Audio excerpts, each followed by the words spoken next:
Dalam gathering media Bank Sumsel Bubble ke Bali, rombongan diajak mengunjungi agrowisata Kumulilir. Tempat wisata ini berlokasi di Desa Sebatu, Kecamatan Tegalalang, Kabupaten Gianyar, Bali, yang menyuguhkan beragam kopi khas Bali dan kopi luwak. Tempat ini juga menyajikan lanskap, hutan, dan sawah yang sangat indah. Direktur Utama Bank Sumsel Bubble Ahmad Syamsuddin mengatakan Sumatera Selatan selayaknya bisa mencontoh Kumulilir wisata edukasi kopi di Bali ini. Karena Sumsel memiliki kopi yang tidak kalah terkenal, mulai dari kopi Semendo, kopi Besemah, hingga kopi Ranau, termasuk keindahan alamnya seperti pagar alam. Sebenarnya jualan seperti ini nih.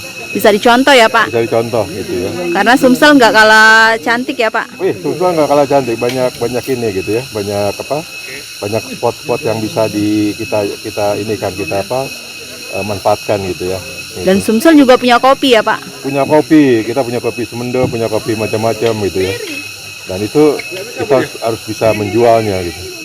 Karena kan sesuatu itu tergantung daripada kemasannya. Nah, kita harus kemas secara baik gitu. Bali bisa mengemasnya. Kita lebih bisa.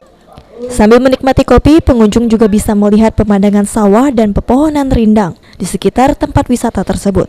Tidak hanya itu, pengunjung pun bisa melihat hewan luwak secara langsung, termasuk diajak melihat proses roasting kopinya.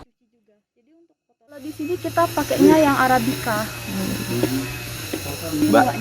Wow, jadi kalau misalkan dia makan biji kopi di perutnya dikeluarin lagi, nah itu yang tempatnya udah 5 tahunan. Udah 5 tahunan. Ya, jadi di sini selain kopi kita juga punya playground. Jadi tempat ini tuh khusus untuk family rekreasi. Jadi sambil tamunya ngopi, makan, anak-anak juga bisa main.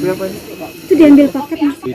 Lokasi pembuatan kopi luwak tradisional ini semakin dilengkapi dengan atraksi wisata lain, seperti jungle swing, bagi wisatawan yang ingin bermain ayunan di tengah hutan dari ketinggian maupun melewati jembatan gantung.